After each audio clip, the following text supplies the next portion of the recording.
Gamesthetic, episode 156, the last episode of 2023. Another year has come to a close, which means that we're going to be doing our top 10 games of the year. The Gamesthetic top 10, not ours individually, one collective list of the top 10 games that we played, this year.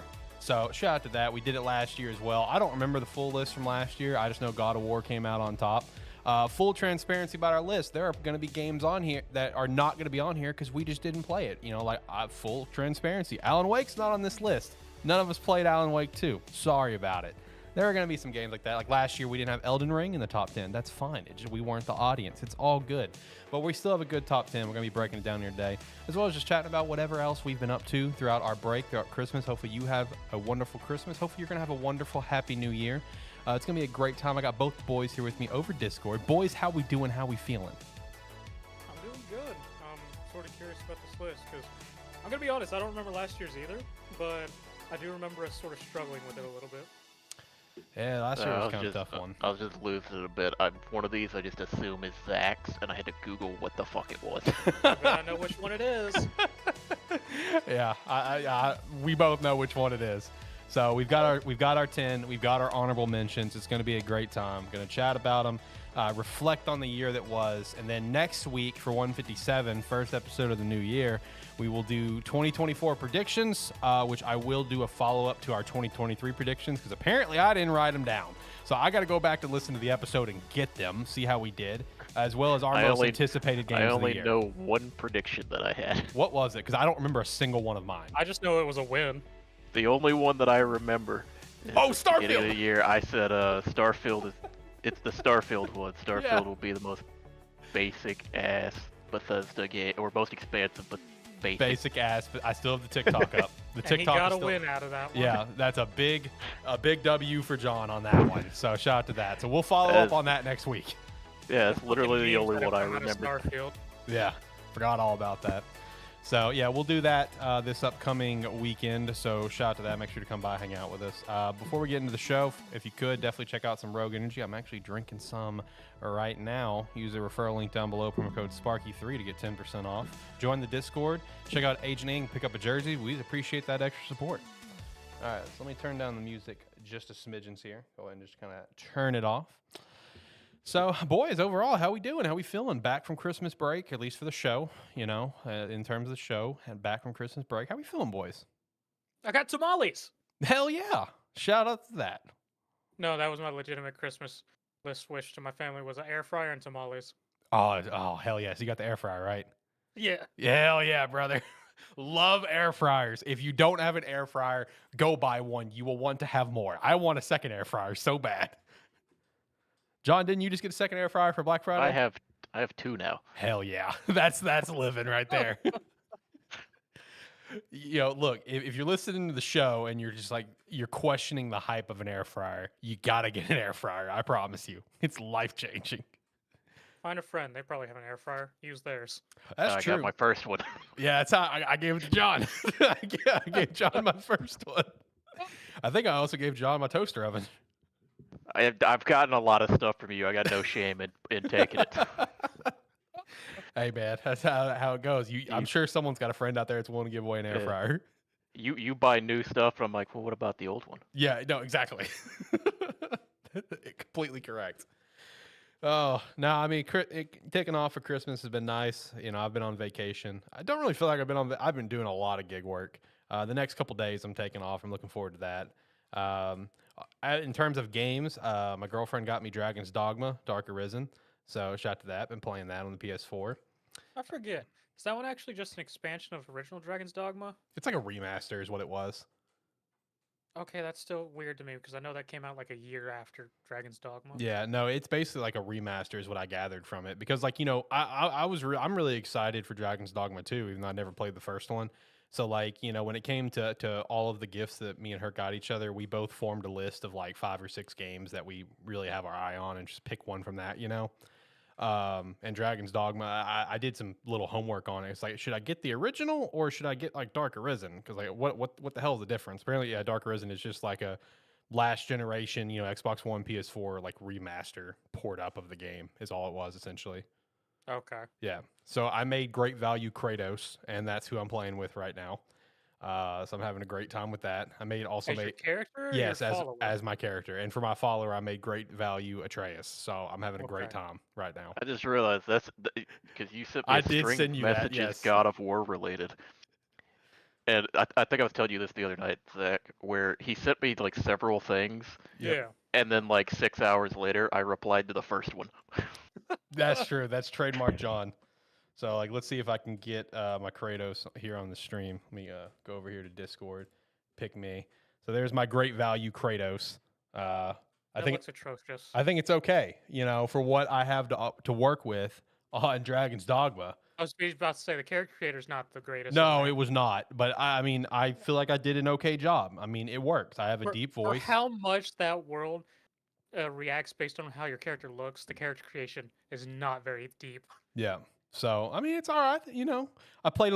In terms of God of War, I have dove into Valhalla. Been enjoying that a little bit. I've already seen a lot of clips from it, and man, just top to bottom, I can't wait to fully complete Valhalla. Just from the clips that I've seen, the little tidbits, what I've got to experience, having a great time with it, and then also playing Persona 5 Royal. My new game plus. I got since it got removed from Game Pass. I recently got a new copy of the Xbox version from GameFly.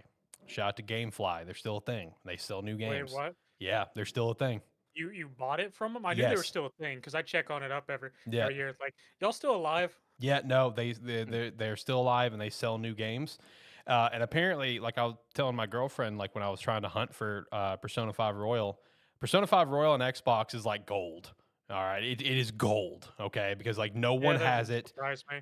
It's never on sale. Like Amazon's got it brand new, but it's not on sale. Like GameStop has the PS4 version, PS5, the Switch version, and they're all on sale for like anywhere from 15 to 25 bucks.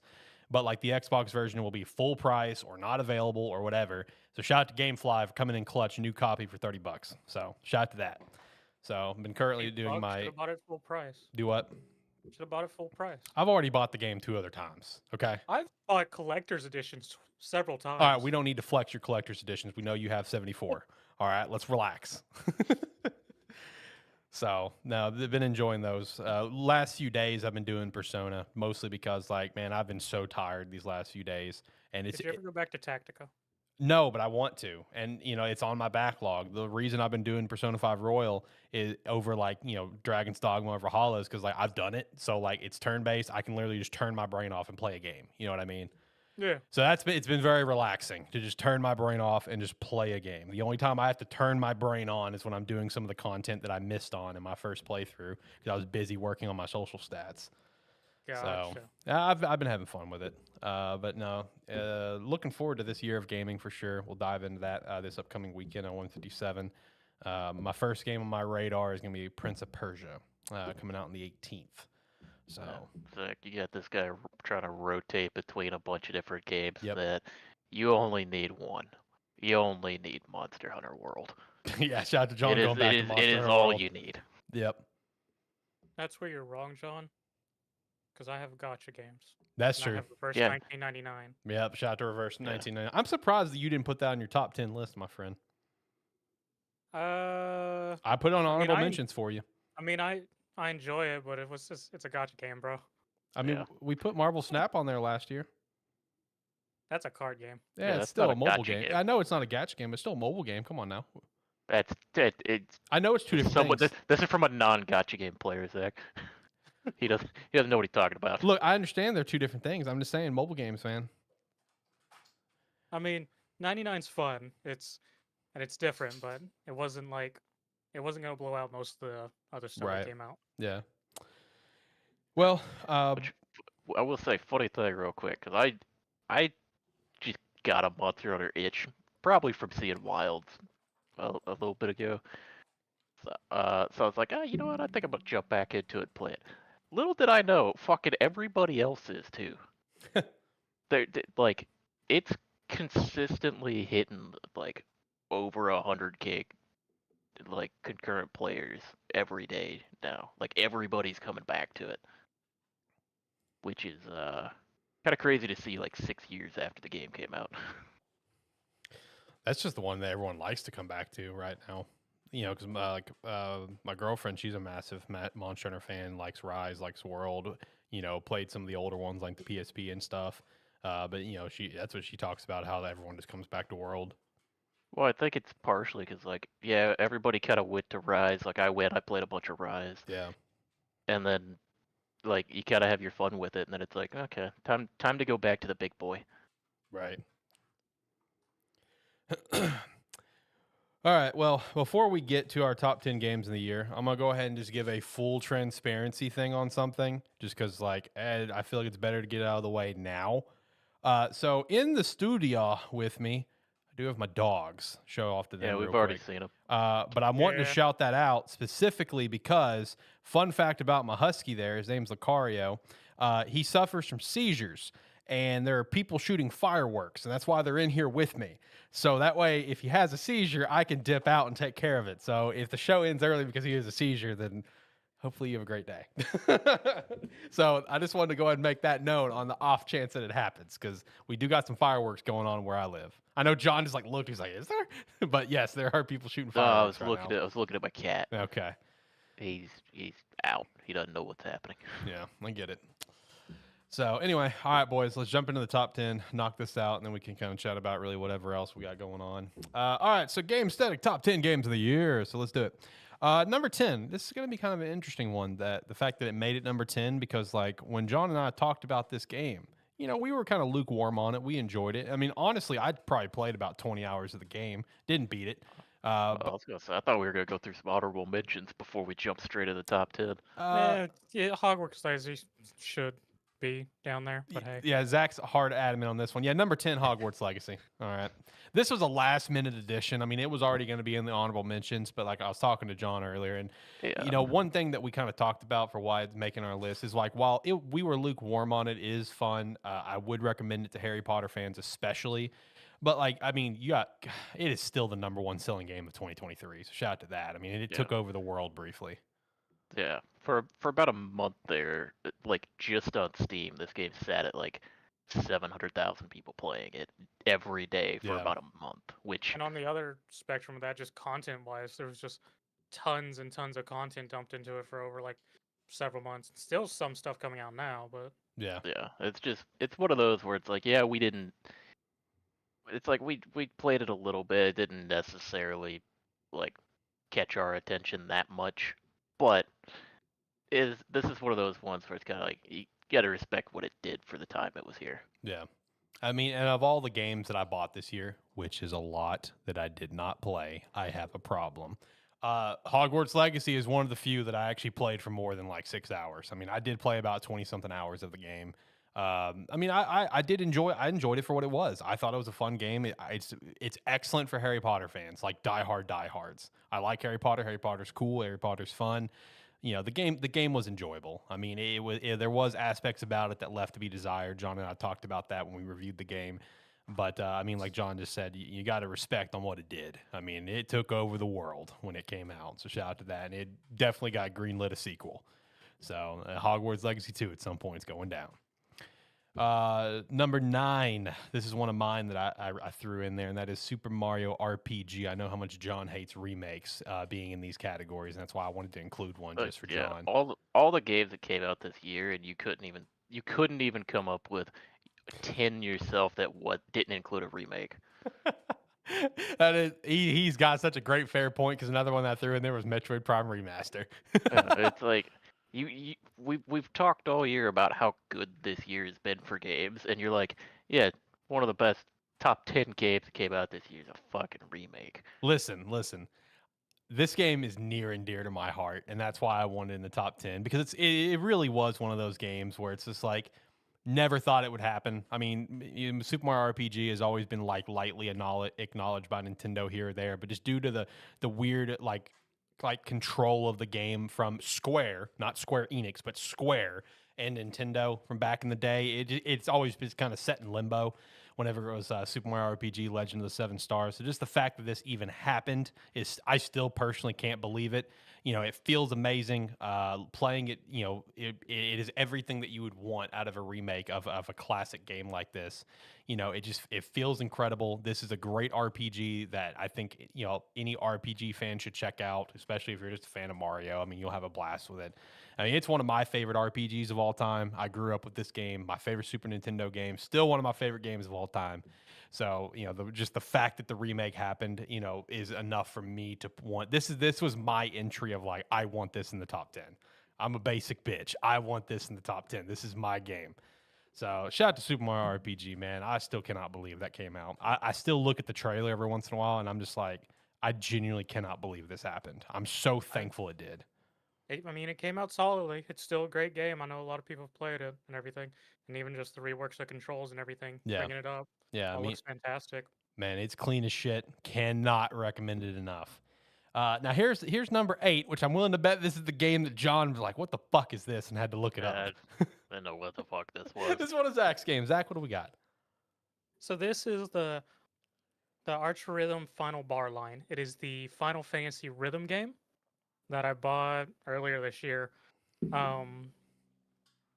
Yeah, no, it's an interesting take on a rhythm game because it's a mix of rhythm plus Final Fantasy elements. So, like a traditional rhythm game, you follow along with the beats and stuff to the Final Fantasy music. So you get to choose between which games soundtracks you want to go through, and more or less they stage it up in like travel maps, combat encounter maps, boss maps, and it has the whole RPG setup of you create a party, you choose skills, you can use items. It's a whole thing. It is a very in-depth rhythm game built around Final Fantasy.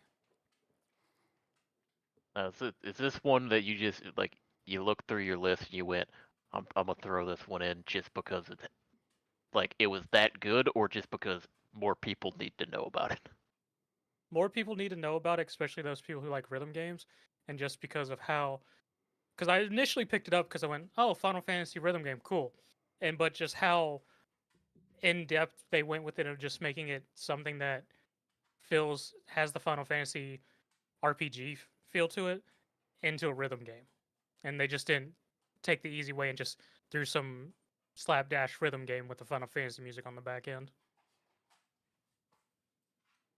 Okay, all right, right on. He also had another rhythm game that was on your list originally. It's in our honorable mentions. That is a rhythm game, right? Based on the name, I'm assuming it is.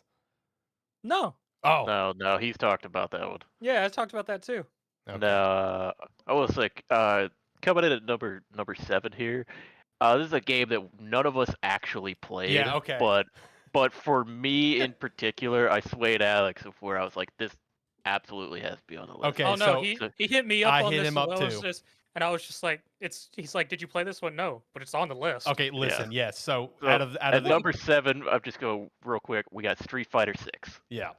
So And, this is the first time that we put a game in our top 10 that we have not played. And John basically swayed me in the extent of, while none of us have played it, these guys, I know John especially, has just taken in so much content of Street Fighter 6. That's all they need. Yeah, I think what I said to him was, I may not have played Street Fighter 6, but I have watched more Street Fighter 6 content than we have played most of the games in the top 10. Which that's saying something. Because I mean, it's like Street Fighter 6 is like it's a fantastic game, and it's like, having not played it, I could still say that because I don't typically get into the Street Fighter like games. I don't typically enjoy them that much. Street Fighter 6 is a fucking joy to watch. Like, the tournaments for this game are insane. And it's probably the single fighting game I've watched the most of this year. So it's like I gotta give it respect for what it's done, especially like when because the other thing is like all of the accessibility options they added into this game to make it, the amount of people that can play it even more diverse, is incredible. So it's like this is another one of those, you gotta respect what they've done. Hats off to you. Yeah, like I said, this is the first time in the show's history when we've done these kind of lists where we included a game that we have not played. But it's like, look, it's one of those things, man. Like if you ingest enough content behind it and like where you know the inside and outs of this game, you kind of played it to an extent. Well, it's the other thing of the other thing with this one is it has the simplicity of being a fighting game. Yeah. So the fact that it's a fighting game, you can, even having not played it, if you're watching it, it gets, like I said, it gets a point where you understand everything that's happening, having never had touched it. Like you could be watching it and you'll understand the combo strings as you see like them starting to be initiated. So it's been one of the most fun like games to watch this year.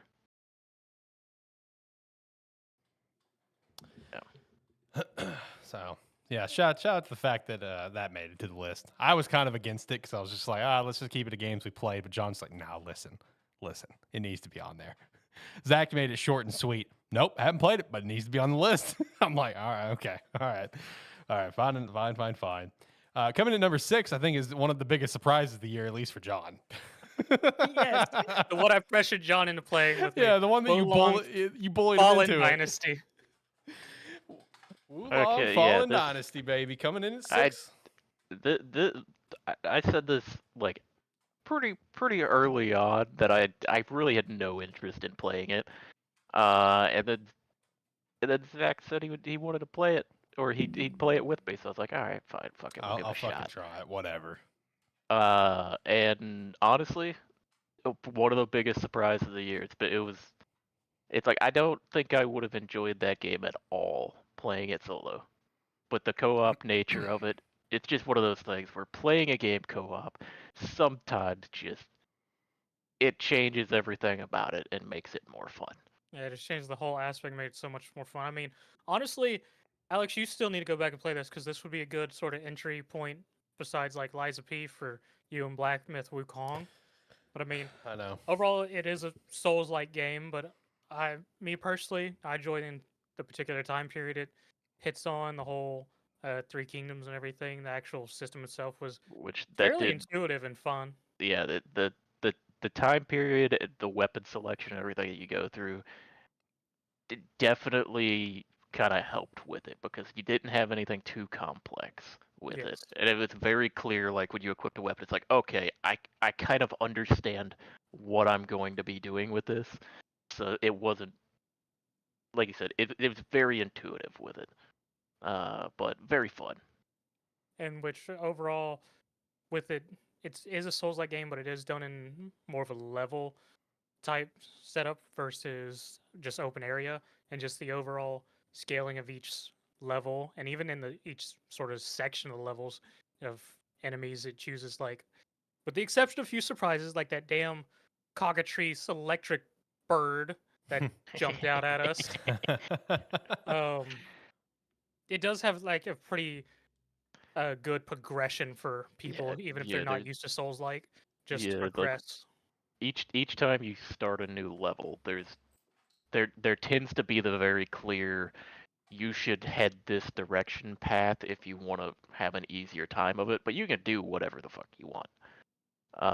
And sometimes you do that and you just beat your head against the wall for a little while. And then overall, I mean, most of the boss fights we did, I enjoyed them. Even the They, awful skill check Lu Bu one, I mean, I still enjoyed it for the most part, just the yeah, challenge of it. a lot of it, yeah, a lot of the challenge for those boss fights came down to can I actually hit the counter, or can I hit it? Can I time it correctly? And because you get so many tries before where Zach could pick me up before the game's just like, no, you're done. No more. So yeah, none of them really felt like, even as someone who doesn't play the genre, like any sort of like of these Souls like type games, none of them felt too challenging to where we got to, and which was very good. The hardest, honestly, the hardest fight for me was the fucking tutorial boss. Yeah, That still remains true. How many tries? Oh, I don't we fucking stopped know. counting. It was like 3.5 hours. Right. It wasn't that long, but it It, was it's it was dude, about 2 hours. I know it was over 2 hours because I like you. It was like over an hour after you finished. Yeah. One of the biggest But surprises out of even this with year. that, still a great game. And it's on Game Pass. Yes, it is still on Game Pass. So if you're wanting to get into, try to get into the Souls formula before Black Myth comes out, like John and I, it could be a good entry point, as well as Lies of P, also on Game Pass. Shout out to that. So yeah, one of John's biggest surprises of the year, because there was different points like when we got to the summer and stuff where John would make comments. He's like, "Wulong is still one of the best games I've played this year," and I didn't want to fucking play it. That's because everything else I was excited for was shit. Yeah, just kind of completely let you down. All right, coming in at number 5, we have Final Fantasy 16. Man, this game is just a it is just a visual spectacle. The music hits on just on a whole different level. Combat's incredible. The story is great. I mean, Final Fantasy 16. I mean, you'd kind of expect it making it. Shout out to the free DLC. Haven't played it, but the free, I think the first one was free. Right? Is the second one going to be free? Or the second one we paid? I don't remember. I think they're I thought they were both pay. Are they they're both both paid? I paid, yeah, thought the first one was free. yeah they're paid DLCs. Oh, my 'Cause bad. That was announced like shortly after the God of War one, which I that was one was about to free. say the Ah, only okay. surprise that was of the DLC was that they It releasing dropped that one of the day. two, dropping right that moment. Yeah, that's true. Okay, yep, that's true. My fault. You But know what's funny about this game? I had a fun little thing with it with some of the VTubers I watched. I happened to catch one was playing Final Fantasy 16, right. and they were on the Odin fight. And just so happens while I was watching it, my father showed up and joined, and he starts watching and goes, "I don't know what the hell's going on, but it looks nice with all the lights." I mean, it's a visual spectacle, man. The game Yeah. looks incredible. Yeah, a lot of like the big fights in the game. It's just it's like half of it. The first half of it is like actually a fight, and then it's just kind of like a button prompt cutscene. Yeah. Well, shit just goes wild, and they just go, "Look at what we could do." Basically. Quite literally. But I mean, it's like, I mean, the big boss fights are cool. It's like the big thing initially with this game was going to be the big kaiju battles and that, which turns out they're more just spectacle than anything. But the rest of the game is fantastic. Again, the combat in this game feels great. Because part of when I initially saw it, I immediately likened it to like Tales of Arise and the way Yeah. that combat looked. Kind of similar to it, not exactly the same, but similar feel, which is great because another great combat system. And so, I mean, no surprise as well. Final Fantasy 16, some of the best voice acting of the year. Oh yeah, for sure. A lot of people were thinking that Ben Starr could have won, best performance at the Game Yeah, Awards. me. That was me. Yeah. No, a lot of people thought that was a strong possibility. I mean, I'm pretty sure with that voting, that was probably a very close voting race. I think so. I mean, I really do. Between Ben, Yuri, and Neil, I think it was probably very close, at least in my opinion.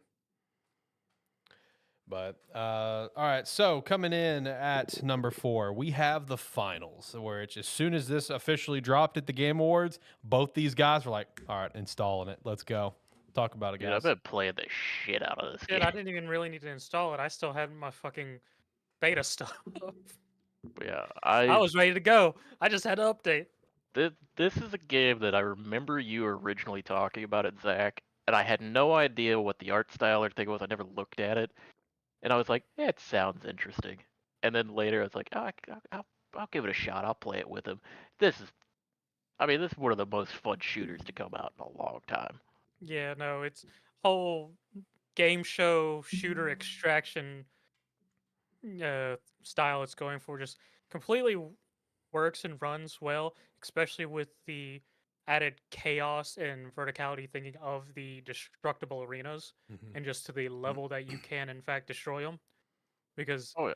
now The that dis- Honestly, the destruction of the environment and being able to destroy 95% of what's in that arena is what makes this game as good as it is. Yes, and just the overall like physics, because now with it having been out for over a month now, you see the player base very much using that destructibility to their advantage more readily, and just you're seeing more of the physics of just how you can still traverse how the buildings have fallen on each other and whatnot, and not just like get stuck or clipped through, but the game actually taking effect like, hey, this physics here now, you got to climb over it, and just being able to monkey your way up like a destroyed building through the pieces that have fallen down. Oh yeah. So it's some of the best ways to move around because a lot of times like a destroyed corner of a building, nobody's really paying attention to over there because everyone's just jumping through the open hole and getting in there. When you can just kind of climb your way up, snaking around, and nobody really looks. But yeah, the variations of the maps, some of them the variations aren't too much to it, where it's like it'll be more focused on like moving platforms on Soul or something, for example. But then like Vegas probably has the biggest change in Yeah, actual across its map variations. layouts, which like just I don't know. I kind of that's one thing I want to see more of is more variations of some of the maps. Not even necessarily new maps, just variations to them because some of the variants are just way more fun to play on. But yeah, I mean this was one where I had no expectations when I played it with you in the beta for the first time, and now one of my current favorite games to play. If you still haven't checked out the finals, it's free. Go play it. I've got it Yeah. downloaded on You Xbox, get a but I free haven't tried it Christmas yet. bundle right now. Oh, really? What's the bundle? It's Santa hat, ornament, grenade skin, a the moment single. I didn't realize that the frag grenade had the Christmas ornament skin because I didn't pay attention to it. The moment I realized it, I got so happy. All right, I'm gonna have to at least hop on there and get the bundle. There's a I've got it sticker, downloaded for Xbox, but I haven't tried it yet. and then I think there's like a single audio sprite as well that comes in it. Okay. Yeah, I'm gonna play it eventually. I've got it downloaded. It's installed. It's ready to go. I almost installed it on PlayStation, but I can't remember. Maybe you guys might remember. I can't remember Sony's policy when it comes to free to play games and needing PlayStation Plus or not. Do you guys happen to know their policy when it comes to that? I don't remember. I know Xbox, if it's It free to play, you don't have to have depends. gold. It depends because I know I used to play Realm Royale with my father and brother-in-law, and I didn't have PlayStation Plus. Okay, so maybe their policy, if it's free to play, you don't need a PlayStation And then Plus. Genshin Impact, I was able to group up with people on that. Okay, so maybe that's their policy then. Whatever. I mean, I installed on Xbox, but I wasn't sure of their policy, so that's why I got on Xbox since I have gold through Game Pass. Whatever. I knew I'd be good to play online. Whatever. All right. So before we get to the top three, because I feel like most people listening can probably take a very educated guess on what the top three are going to be. I feel like this is a good opportunity. We got some surprises for them. Oh yeah, we really do. Dave the Diver, baby. Woo! But let's hit honorable mentions. Let's go through that because like I said, top three is probably pretty predictable. What the order will be, we'll see. But some honorable mentions, and boys, feel free to chat on any of these, and also feel free to add any more that's not listed here. So the first one, this is kind of a gray area. This is one of my pitches, and that's Cyberpunk 2.0. I had to fucking talk about it. Put this in the top 10. Yeah, he did. Zach, Wait, what? Yeah. Why was that a talk? Because He for some talked me reason out he of it. was convinced that he could argue for this. And I was like, the game didn't fucking come out this year. My freaking sneak when you actually officially released this year. I know. That's why it was kind of in a gray area. Not even a gray area. This is just you wanted to put it on I here because did. you like the game. Cyberpunk. I did. I wanted to put it in there. Cyberpunk 2.0. Shout out to it. Omega Strikers. That got its official release this year.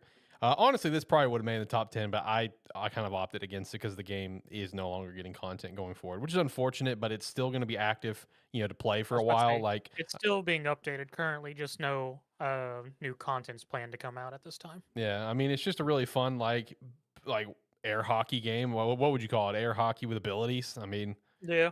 MOBA air hockey. MOBA air hockey. I mean, come on, sounds great. It came out of nowhere and of course it naturally blew up. Yeah, I'm really bad at it, but I enjoyed playing it. Next up, we had Stray Gods, the role-playing musical. Zach's talked about this one before. So shout out to it. I mean, if you like musicals and you like sort of a choose your own adventure narrative, only sort of like Telltale games, definitely check this out.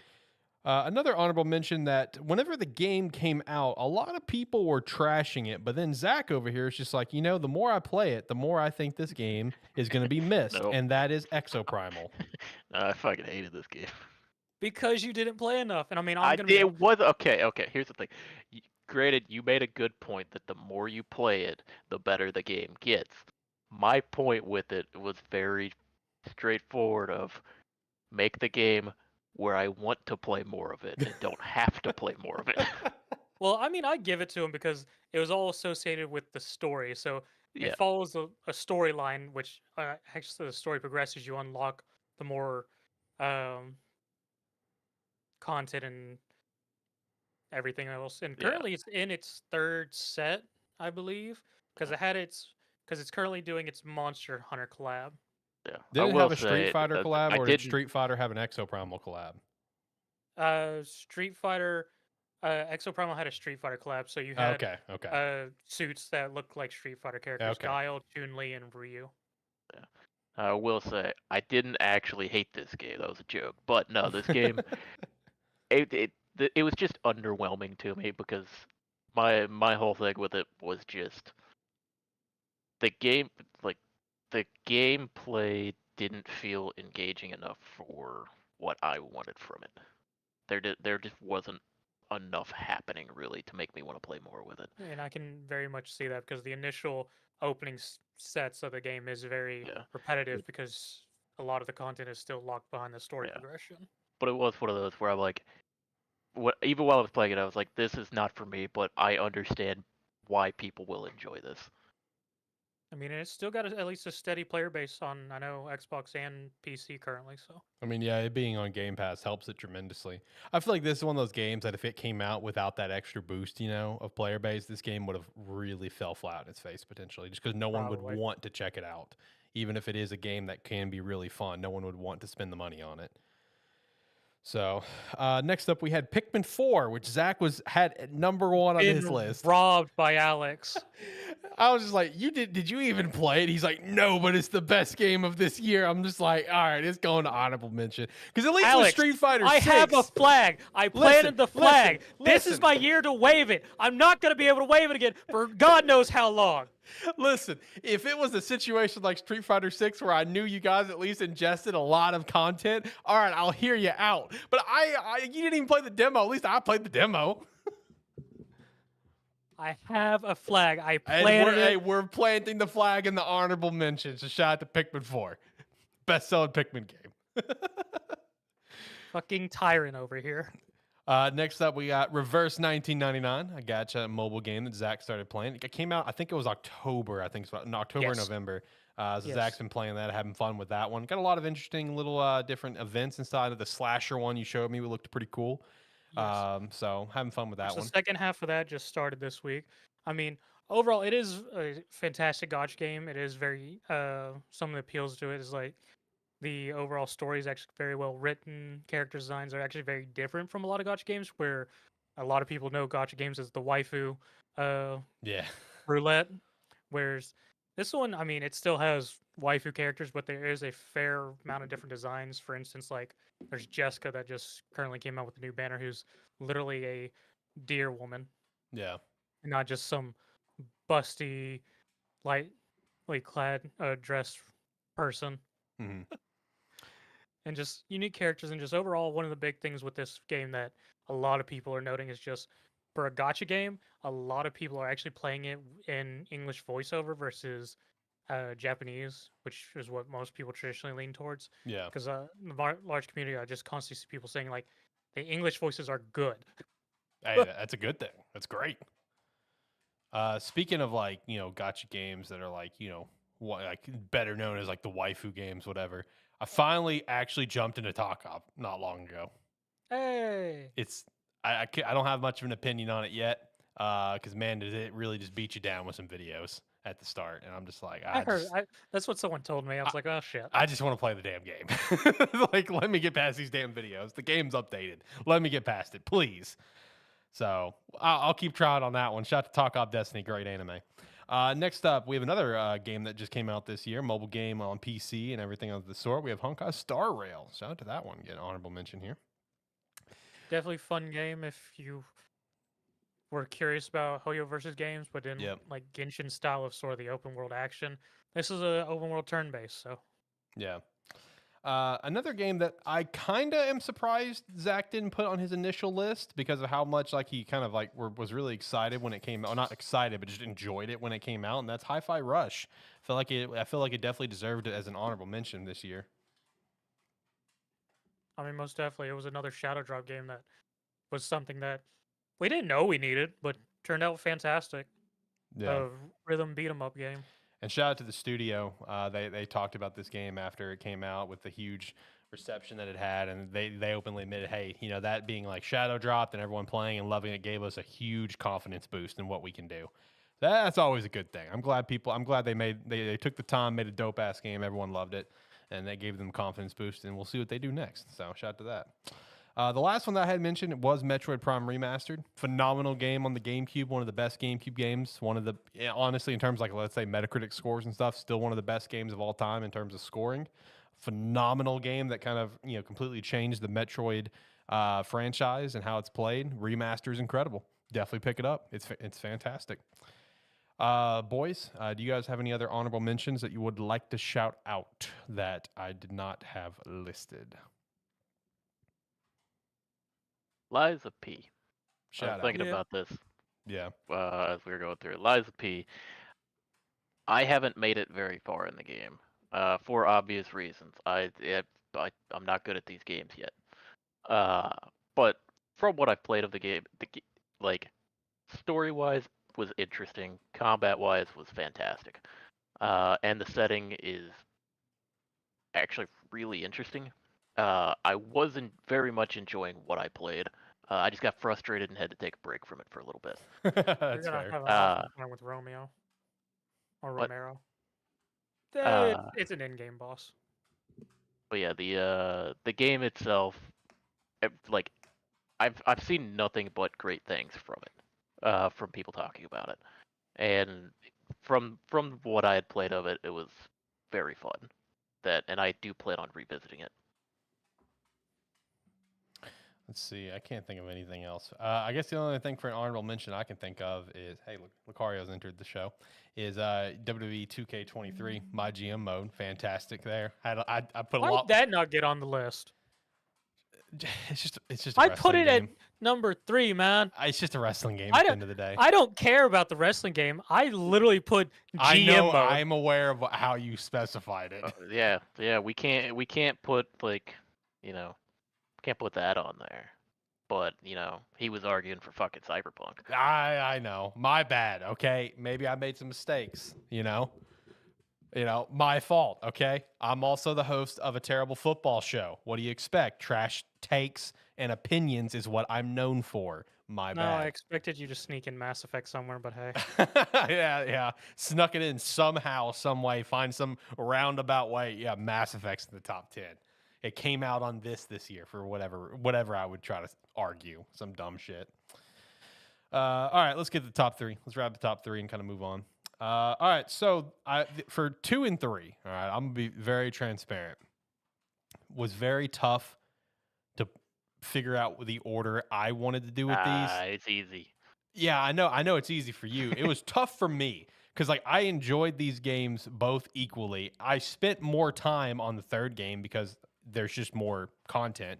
But both these games being sequels of other great games, but these are, in my opinion, safe sequels. While they're original versions of these games, like the first ones, one felt really fresh to the franchise. The other one completely changed the open world genre. These just felt like safe sequels. So I ultimately just took on which one I ultimately just had the better enjoyment with to figure out who goes at 2. So at number 3, I threw in Tears of the Kingdom. Love Zelda. there's I think my third or fourth copy of Tears of Yeah, the Kingdom. this is his game. Yeah, I gave it to him to play because I knew it was going to be the only way he'd play it.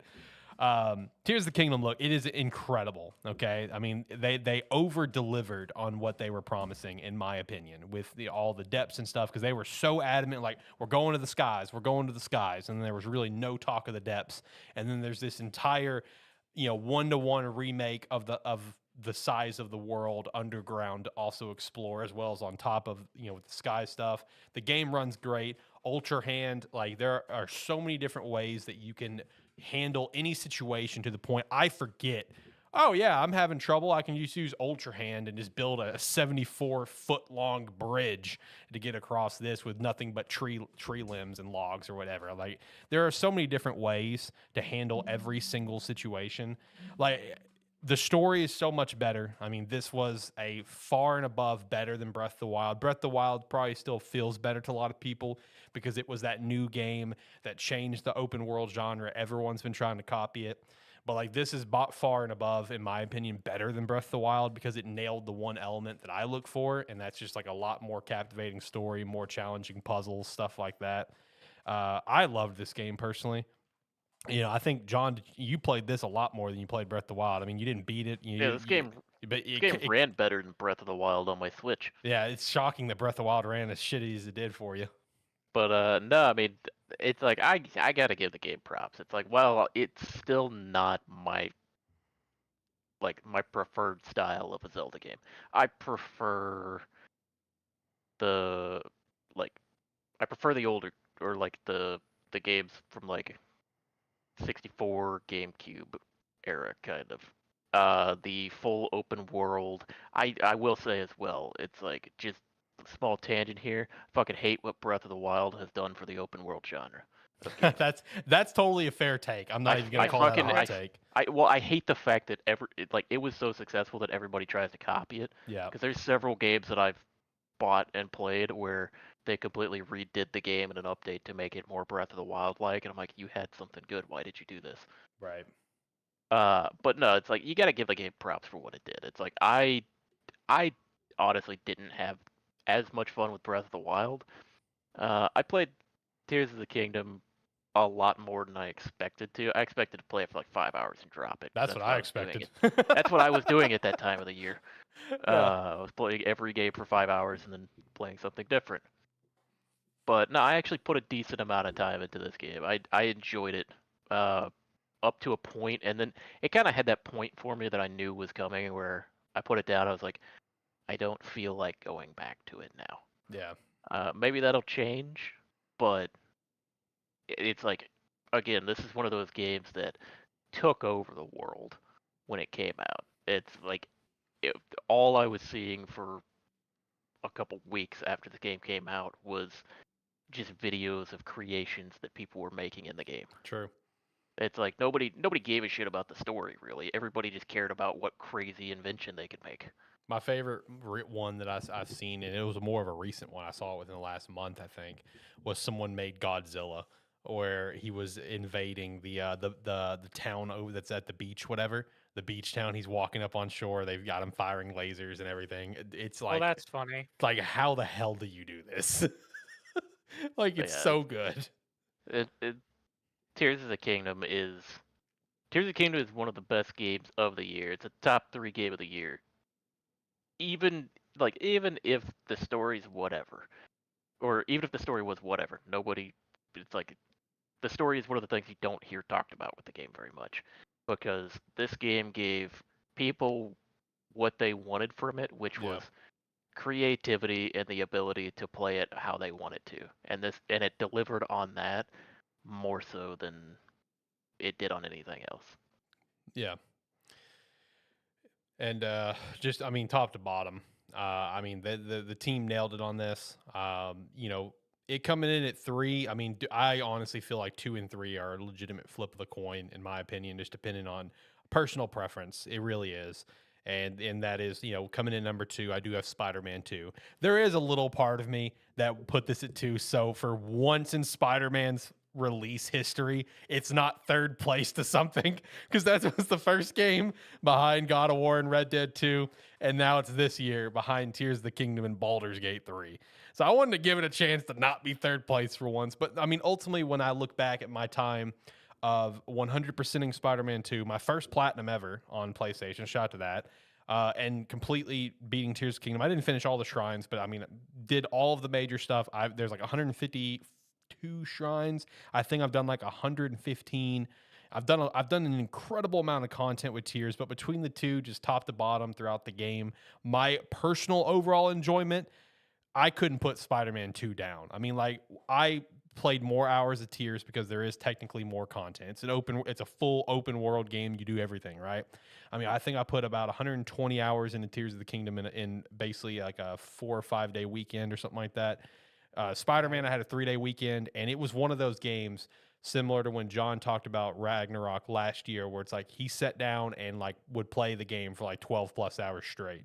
That was me with Spider-Man, where like I sat down in my chair and my ass did not get up unless I had to take a piss for basically 12 plus hours straight. I mean, the amount of hook that Spider-Man 2 did for me, like, look, Tears of the Kingdom is a lot bigger game. I had like a 4 or 5 day weekend to play it. Still did not beat the game in that 4 or 5 day weekend. Spider-Man 2, I could not put the game down, and I 100% it in the opening weekend that it came out, which I don't think I've ever done for a game. I can't think of another game I've ever been hyped for where I 100% it in the weekend it released. I personally can't. You know, so that alone kind of tipped it for me personally that, okay, I think I overall just really enjoyed this game more. Yeah, I mean, Spider-Man 2, it really just kind of took everything that came from uh like Spider-Man, the first one, and it didn't necessarily change anything. It didn't do anything different necessarily. It took it and just added on a little bit to each aspect of it, really. Like the abilities that you get, the way you traverse the world, being able to switch characters and stuff. It's not a ton of changes that they actually made, or it doesn't feel like it when you're playing the game necessarily. It's just enough to feel different and enough to have improved it to where it's like you kind of get the. It's almost like trying to emulate the feeling you had from playing Spider-Man the first time. Yeah. When it came out, Breath is of fresh they air kind of improved thing. they improved enough on it and added enough to try to give you that feeling again. Yeah. Which works. Yeah. It's all you really need, because you can't go too bold with it, because you know you got another game to make after it. You gotta leave some room there to add some new stuff in for that one. Yeah, and keep growing. No, you know what? That is honestly one really great way to put the game, is that, like, you know, playing the first one's like, it just felt like it was a fresh experience to a fairly stale-ish Spider-Man franchise of video games, right? Like there's some bangers in there. But let's be honest, there's a lot of turds in the Spider-Man gaming universe. So you nailed it on the head when you talked about this game gave you the chance to recreate that feeling, because like literally as soon as the game, like, you get thrown into it, like immediately it's just like you immediately get that fresh feeling. It's like, oh my god, yes, let's go. So yeah, that's actually a great way to put it that I haven't even thought about. I mean, it nailed it in that regard. Yeah. And then coming But in at number we 1, got coming in number one. no surprise. You've heard about it. You've seen it. You This ge- know everything about it, probably. this I bet I had been waiting on this game to come out for like 3.5, Yeah. 4 years, ever since it was announced. Baldur's Gate 3 finally released this year in August. And It took the world by storm. did this game explode like no one thought it would. Uh, and the biggest thing that this game did is it, like, everybody's been saying it for years about how a lot a lot of games come out, they have problems with them. They need to be fixed over the course of 6 months or a year before they come out. More than anything, Baldur's Gate 3, with how big, how open, how just expansive the game is, showed how you can have a team create one of the greatest games to ever come out, and it just work. Yeah. And the amount of player freedom that they allowed is incredible. Yeah, they really more or less took the old tabletop RPG of can you imagine it and can you think of it and can you pull it off and put that in the game, which allowed for some insane ways to just completely skip sections of the game, beat bosses.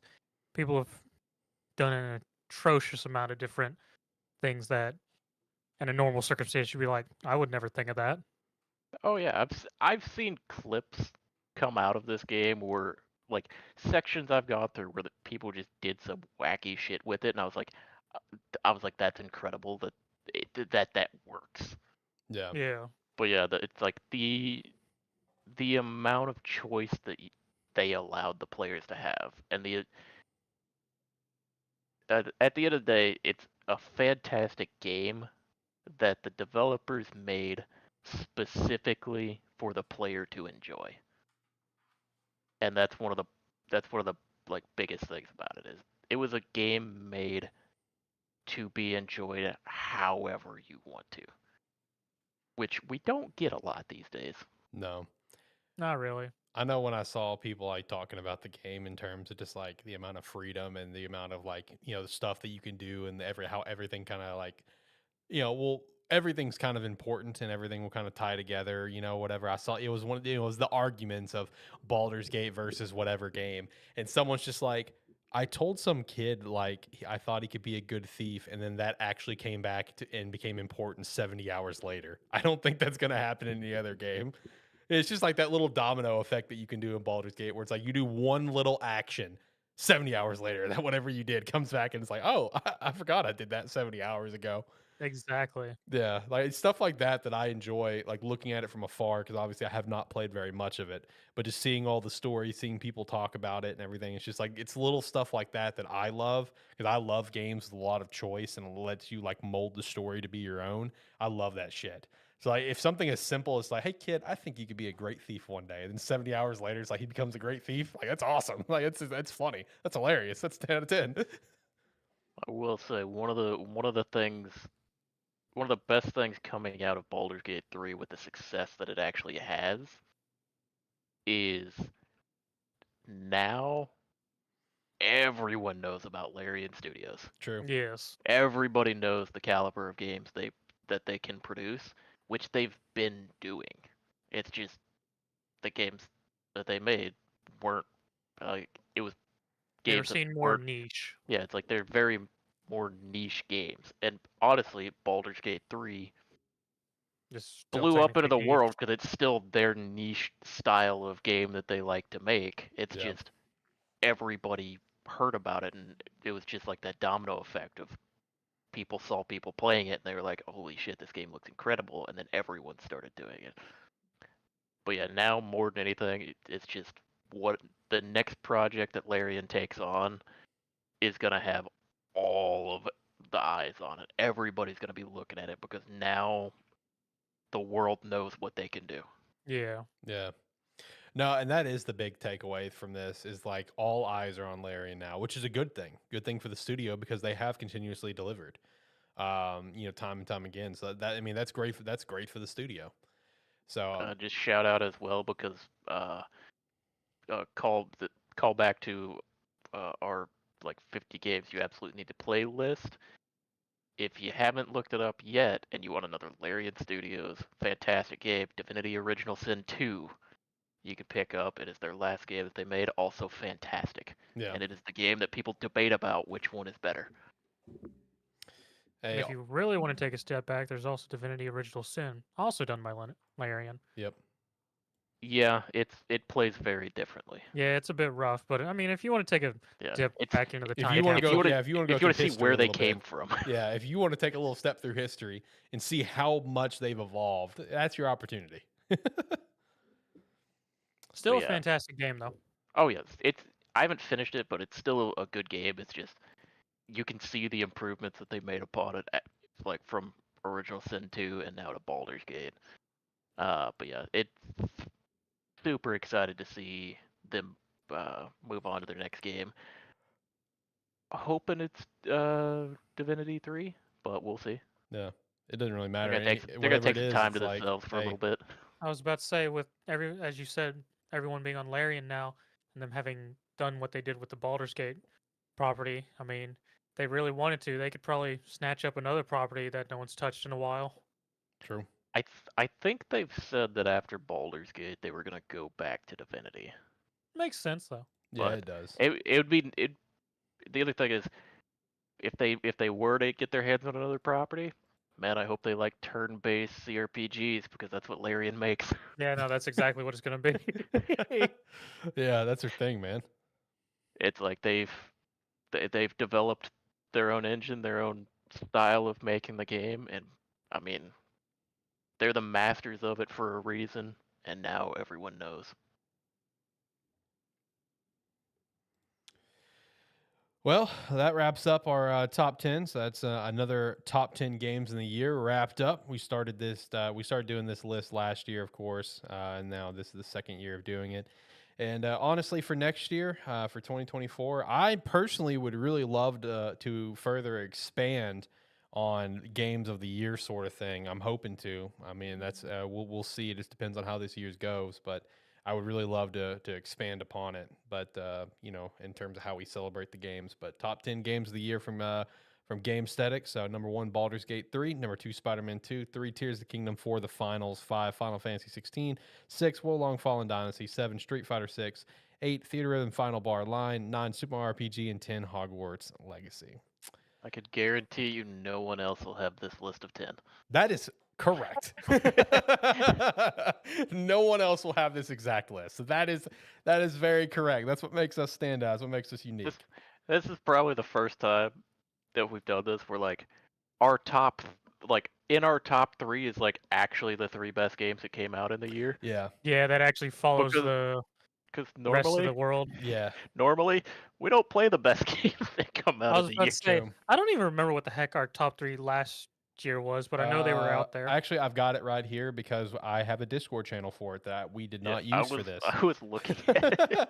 So last year we had God of War Ragnarok number 1. We had Pokemon Scarlet and Violet at number 2. I'm pretty sure that was me. We had Yeah, I'm pretty sure that was you. we had Marvel Snap at 3.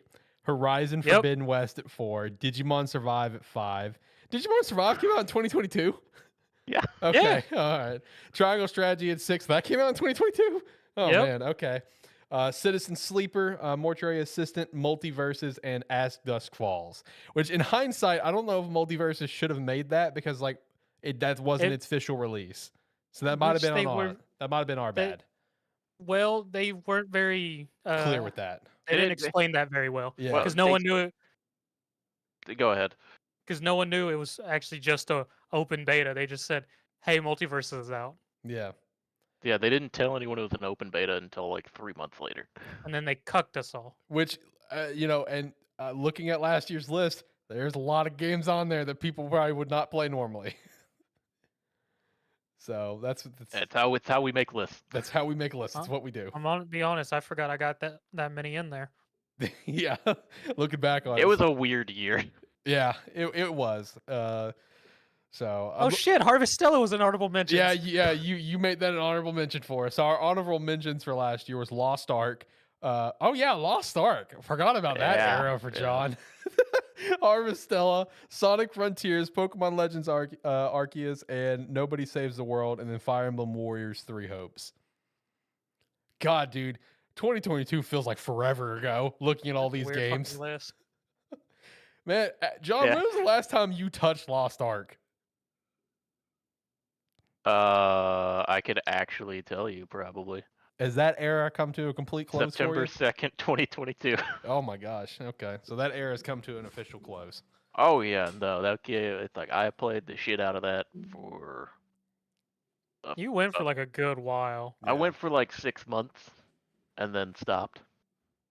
Totally forgot that game was even a thing. Is it still popping? I haven't heard Yeah. anything about it. I guess it's not on my timeline. It's still there. It's kind of whittled down to its like kind of core people that continue to play it. Oh, okay. But Because I yeah, mean, it just had a decent size update not too long ago. yeah, they still do all of the updates for it.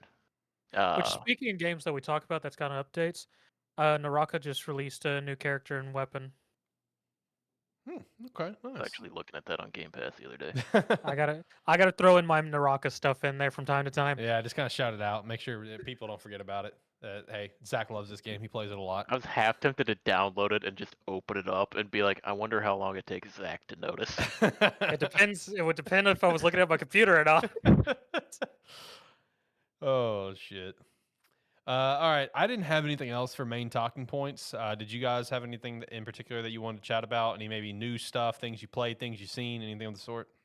I mean, when going back through to make my list, there was a couple things I did note that I do need to go back and play. Like, there's a random ass Switch game called Master Detective Archives Raincode. It's the game that's done by the Danganronpa developers that was shown back in the Game Awards of 2022 and sort of was shown and never talked about again. Got solid ratings and everything. Just need to go back and play it. That came back out in June. Mm-hmm. And then there was that one random ass game, Crime Boss Rockay City. Okay. Oh yeah.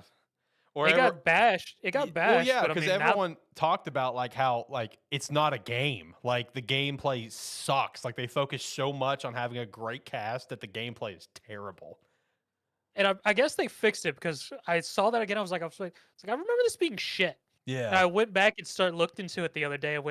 And it had now some at least on Xbox and a few other sites I came, decent reviews of people going like, it's not a great game, Right. but it is actually a good time for what you're, because it's a weird, apparently Payday-esque roguelite.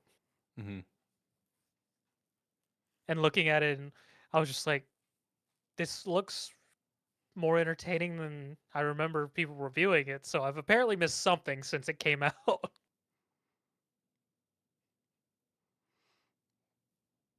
I mean, those are the only two that sort of caught my eye while I was going through what this year was. Yeah. The only other thing that I would say out there, just to we don't have to necessarily talk about, but I just wanted to shout it out because it all like really, really went down in the time that we were off for the holiday. Is man straight up like fuck the leakers for the Insomniac stuff. Like like look, we talk about leaks on the show, okay? I get excited about leaks. I'm not gonna sugarcoat any of that shit. One of our title topics in last episode was the possibility of a Spider-Verse game, right? Like, I will touch on leaks and talk about leaks. Sue me, I'm sorry. But when you start leaking out personal information, that's where I'm like, all right, what are we doing? Like now you're being a straight asshat. So I mean that's just like I and then not to mention even the personal information, but the fact that there is a playable build of Wolverine out there, like dude, like that's unreal to me that happens. That people are out there playing Wolverine, modding Wolverine, continuing to build Wolverine on their own. That's just that part's insane to me. So fuck that whole situation. That is insane. And I do know that based on anyone who downloaded the build, Sony is able to track that, and you are getting hit with copyright. I'm just be aware of that. You will get hit. They are coming for you. They will knock on your door. I've already seen like the file that will come out about like, hey, we know what you fucking did. So anyone who downloads it, Godspeed. You're gonna need it. You're gonna need some serious luck. You might end up like that kid who did all the Rockstar hacking. All right, did you guys follow that situation at all? By the way, Nope. Oh my God, this kid. I don't know if we need to be impressed by the kid or disappointed by Take-Two and Rockstar Security. Okay, so this is the hacking group that this kid worked for that hacked that leaked all the GTA 6 stuff, like not the trailer, not the recent leak, but the original one. This kid, also was part of the famous NVIDIA leak that we've referenced quite a bit, as well as another leak for another big gaming company, but I don't remember what. So he was already like caught and on like probation and under watch, laptop taken away, all that shit. Dude, this kid with an Amazon Fire Stick in a hotel room, hacked Take-Two and Rockstar to get all the files for GTA 6. I don't know if we should be impressed by this kid or disappointed with Take-Two and Rockstar security, because that is unreal to me. An Amazon Fire Stick in a hotel into a TV? Dude. I'd be that's more impressed with insane. the kid. I would say it probably just goes to show that however he did it the first time, they never figured out. Yeah, they never Because fixed it. he probably just did the exact same thing. That's so impressive, but also so disappointing at the same time. Like, oh my Lord. So now, like, the update on that kid is that he has been ruled to basically be in a mental hospital for the rest of his life until he is deemed no longer a threat to society, because he has openly admitted, yeah, if you fucking let me out, I'm gonna hack shit again. Like, he's just like, I don't care, I'm gonna keep doing it, I'm not stopping. I mean, he's got a fix. Yeah, that's his fix. So, man, that is wild. Amazon Fire Stick into a hotel TV. Jesus Christ. All right, so the only other thing I wanted to throw in there, in case anyone wanted to throw anything out, do you boys have any general New Year's resolutions or gaming New Year's resolutions? I know New Year's resolutions are kind of bullshit. I'll agree to that completely, but I still want to throw it in there in case anyone had anything. If not, no big deal. Just wanted to ask. The only thing I'm gonna try to do in 2024 is gonna be gaming related. Yeah, I feel you on that. I have I am something. going to try to finish fucking games that I start. Boom, me too. That's my big goal. Did you actually finish a game besides Spider-Man 2 this year? Me or John? Spider-Man 2. I was asking John. Okay. I didn't You finish didn't even Spider-Man 2. Shit. Did I finish a game? I thought you at least finished God of War. That was last year. Yeah, it was last Oh year. shit, that was last year. And he hasn't started Valhalla Oh. either, and that's just an expansion. I thought you had finished at least one, John. Vamp for a little bit. You almost beat Redfall. I did Well- almost beat Redfall. That's sad. My one gaming New Year's resolution I would like to attempt, if I get the ability to, would do a marathon run of all the Persona games. Ooh, that'd be good. Since I have all of them just sitting in a closet back there. Yeah, that'd be good. Yeah, I gotta follow up with John on that. My big gaming resolution is actually finish games that I pick up, because man, the list of shit that I bought this year, and a couple of them didn't even play, like, you know, at all. Never even played it once. I just bought it and just have it. Like, dude, the list is outstanding. Like, dude, there's too many games that I bought and did not beat. So, like, off the top of the dome, and this is kind of just going through the calendar year: One Piece Odyssey, Forspoken, Fire Emblem Engage, Hogwarts Legacy, Resident Evil 4, Dead Island 2. Never even touched that game. Bought it, never played it. Did beat Tears of the Kingdom. Shout out to that. Did not finish Final Fantasy 16. Diablo 4, barely touched it. Let's see. Haven't finished Cyberpunk 2.0. I haven't finished Super Mario RPG, but I've gotten a lot of playtime on it. Let's see. Baldur's Gate 3, so that's up to 11. I mean, dude, the list can keep going. That one random RPG that I bought, Loop 8, which that game is just booty cheeks. Oh, I that shit show. Look, so it's such great concepts to the game, but dear Lord, the game runs like complete booty cheeks. I mean, it is horrible. It's so bad at how it runs. Tried Immortals of Avium. I did not buy it. Thankfully, they have like a full demo out for it. It's all right, as I expected it would be. Dude, the list goes on, man. So many games I've bought that I have not Yeah, played. I've given up on that since I retro collect. Like, hell, I just bought a copy of God's Hand the other day. I'm probably never going to touch that for a while. Right. To answer your I didn't beat a single game this year. Shit. And actually, you know what? I beat 3 games this year. I beat Spider-Man 2, Tears of the Kingdom, and I forgot this year, of course, is when I first played Persona 5 Royal, and I beat that. So it's 3 games I've beat this year. Only 2 new games. So I bought a ton of new games this year, and did not beat them. Very disappointed in myself on that one. So big goal for this year is to beat games that I buy, or at least come close enough. At least come like close enough where it's like I've experienced most of the game, you know, and not just play. I don't want to buy a game and play 5 hours and never touch it again. I'm tired of that shit. I want to actually play these games. So the first step trying to get over that hurdle is going to be Prince of Persia: The Lost Crown. So The game I got the hopefully that closest to goes well. beating this year was Redfall. Yeah, I figured that for you. As sad as that is, It's the closest I got to beating a game this year. that's so unfortunate. I'm just scrolling through. I don't think at the end I didn't beat any of these. Yeah, I played a lot of games. Played a lot. I played like 70% on a lot of games. right. Yeah, I mean that's my big gaming New Year's resolution. In terms of New Year's resolutions, I don't really have anything. I guess just like the basic shit that anyone would have. Try to eat a little bit better, stuff like that. Basic shit. But I'm good on that as well. I will say, in terms of like content, though, I do have plenty of goals for this year, and one of them I have involving Gamesthetic. Should be starting tomorrow over at TikTok at Sparky3Official. So make sure to go follow Sparky3Official, and you can follow me on a journey that I hopefully will not fall flat on my face on. So shout out to that. But boys, you got anything else? If not, we can hit the weekly wrap up and get out of here and go into the new year. I got nothing. Get out of here. All right, bet. All right, weekly wrap up. All right, so first off, that dick boy Bobby Kotick is officially gone from Activision Blizzard, and people have rejoiced. I saw a tweet from a senior WoW designer. The exact tweet said, "Eat shit, Bobby Kotick, you pathetic ghoul. Waste the millions you didn't earn from people whose talents and light you will never understand."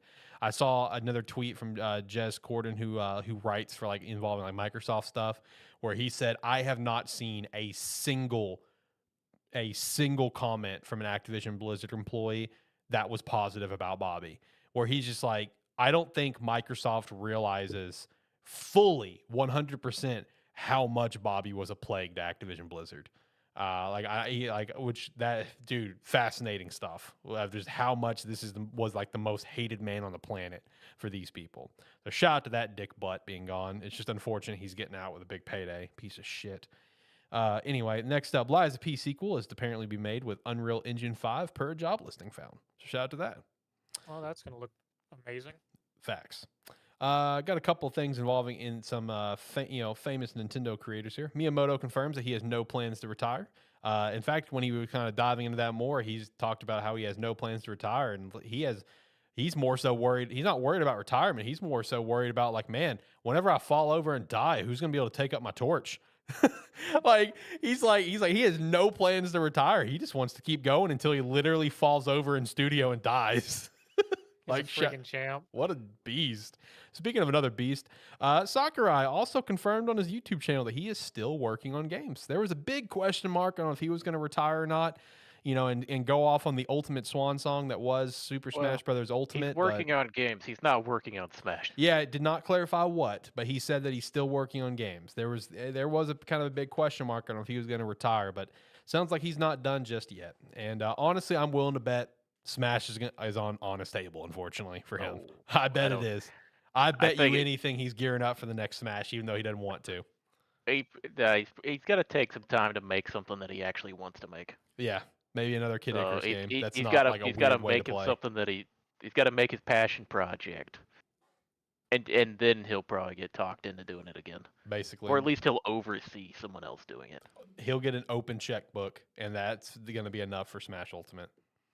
Or the next Smash, like just the biggest, fattest checkbook possible. It's like just his name written on it, blank box for the amount. It's like, write whatever you want, just make the game. Anyway, so I thought this was this next one was kind of interesting. Of like, why a team of modders are working on an offline version of The Day Before. Because Alex, they want to see the game that the world imagined but never received. Basically, I mean, if they can fix it, kudos. Well, the other thing is there is a very small select group of people that liked the concept that the game ended up being, and genuinely wanted to see improvements on it, which is understandable. The genre that it ended up being is a fun genre of game. But it's going to take a lot to make that into a good game. Facts. Hey, if modders can do it, kudos, I guess. All right, so next up, a Microsoft patent was found for a handheld gaming device, which features a detachable controller similar to Joy-Cons and a foldable screen like a Samsung Fold. Now, in the big Microsoft leak that happened recently, there was, talk of a handheld device in that they were kind of working on their own Switch essentially, and this patent kind of Yeah. further details it that okay, they've very highly considered this, where they've got at least the technology patent. Look, guys, one thing to stress is that like just because it's patent does not mean it's happening. That's it. I mean, it very well could be.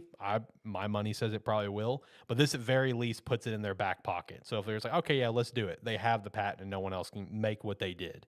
I will say, looking at the patent, looked very interesting. I would definitely pick that up. It looked very, very interesting. Next up, Horizon MMO by NC Soft is pretty much now confirmed. There's, friendly reminder: Sony and NC Soft already announced the partnership a while ago, and there's been rumors about a Horizon, MMO. I think there was Horizon MMO stuff that got leaked at one point as well, Yeah, I showing like remember hearing about this a long yeah, time I mean, ago. this has been like some old news, but good old LinkedIn coming in clutch once again. NCSoft employee posted a job listing on LinkedIn with the codename logo styled very similar to the Horizon games called Project Skyline. I mean, like the logo looks just like a Horizon title. It's going to be PC and mobile, Unreal Engine 5, and it'd be 2025 at the absolute earliest or later. So I mean, Damn. this is something that we know is happening. I mean, just from like constant rumors, and like I said, I want to believe, if I remember correctly, I remember seeing a leak of the MMO of like actual like rough alpha footage. I remember seeing the robots that the user was going to fight were still like blocks. Like I very clearly remember seeing that. So if you love the Horizon franchise, here's an opportunity for MMO here in a little while. And then just wanted to finish off with three little rumors that I came across. One is a Bayonetta trilogy is apparently going to be released on the Switch too. Makes sense based on Nintendo's track record of re-releasing games, especially in little trilogies or duo ports like this. Next up is a God of War trilogy remastered is rumored to be in development. That's pretty exciting. Shout out to that. That it'd be nice to see that that come out again, Yeah. I mean, because I think it makes Get a sense. modern update. Yep. it's been a while since they did anything with like the original trilogy, and it is one of those things where while they are very like vastly different games, people that have entered into God of War from the newer games, I think they should go back and see where it came from, if nothing else, because it's like it'll give you a higher appreciation for what you got. Yeah. And the They're also last still very fun games. Yeah, these are games that I've never really dove into, and it's games that I really want to dive into. So having a remaster would be really sick. I dove into the first game on PlayStation Plus whenever the whole new tier system came out because I wanted to test how the streaming stuff ran with a game like God of War ran fantastic. And talking to John going into 2018, because going into 2018 when I picked it up, I asked John, it's like, all right, what do I need to know? And he sent me like an hour-long video to watch. I watched every minute. I swear to God, I did. I got the full story, but even that was not Well, enough for me to appreciate. I gave you the short one. Yeah, there's like a 3-hour one, whatever. Oh God. But even that was not enough for me to be able to fully appreciate a couple scenes from the 2018 game that I appreciated, but not as much as John. Like the Blades of Chaos scene, for example. Like John appreciated that scene immensely, as well as diehard God of War fans. And a newer God of War fan like me, it's just like, oh, this is fucking sick. Meanwhile, John's like, you don't Yeah. understand how great this is. Everyone else is like having a big intake of breath, being like, "Oh, you don't have to do this. You've Yeah. gotten away from that life." Yeah. So a remaster would be pretty sick. That's one that I'm gonna keep my eye on, as well as I'm gonna keep my eye on a new Banjo Kazooie game potentially in development. It's not happening. It's happening. I'm calling it right Oh. now. I will bet money with you right I mean, now. it It's would not happening. surprise me if that's one of the IPs that Microsoft said greenlit to make something new. I'm telling you, it's happening. Phil Spencer acknowledged us. Banjo fans, I hear you. Hey, you know what? They'll make it, and it'll release, and it'll be underwhelming, Whoa. sales wise, Whoa. and people sales wise. Not Well, I didn't say gameplay wise. it will be on And it'll Game go Pass. back. So It'll go back in the vault. no, it won't go back in the vault. Now you know what's gonna stay in the vault is gonna be Conquer, unfortunately. Yeah, Conker's never coming back out. My sweet squirrel, like he's gone. Oh, You're man. more likely to get something with the Mighty Pooh making an appearance somewhere. Look, there's that slimmer of hope with me that something Conquer is going to happen because like Conquer out of random nowhere has gotten love this year with like these two U2 figures plus more U2 figures. It got, a flavor with G Fuel. It's gotten a bunch of other random releases, new like $500 figures that stuff that came out with first2figures.com. So it's gotten random love out of nowhere, almost where it's like trying to remind people, hey, you remember this? Remember this cute little guy that's hilarious? Might want to keep an eye on him. That's just kind of the way I perceive it. So I'm going to be hopeful. My hope is very low. It's like 1%, but it's no longer zero. That's the thing. It's no longer zero. But that's all I had for the weekly wrap up. Boys, you got anything else? I don't. But no. All right, hitting the music. Last thoughts, boys. Like, comment, subscribe, rate, whatever your platform allows. It does help. Yeah, we're going again. 2023 is gone. We're gonna hit 2024. It's gonna be another shit show, like every year. Wow. Peace. Yeah, if you liked what you saw here with us today, come check us out again. We do these usually on Saturdays about 6 p.m. Central Time. And yeah, we're gonna go to 2024 and fucking we'll see what happens. We're gonna do some weird lists again, probably. That's what we do. We do random lists. We react to lists, whenever an article comes out. That's what we do here at the show, as well as a bunch of other things. And hopefully this year we will actually, when we talk about games, we will have actually completed the games or will complete the games. That's what I'm hoping for. We'll see. Now, 2024 is going to be exciting because that's actually going to be 5 years of us doing this, which that's insane to think about. And that worries me. Like that, it's been 5 years. 5 years went by very quickly. But looking forward to year 5. It's going to be great. Can't wait to keep doing it with these guys. Can't wait for all the games to come out. Happy New Year. Have a good one. Bye.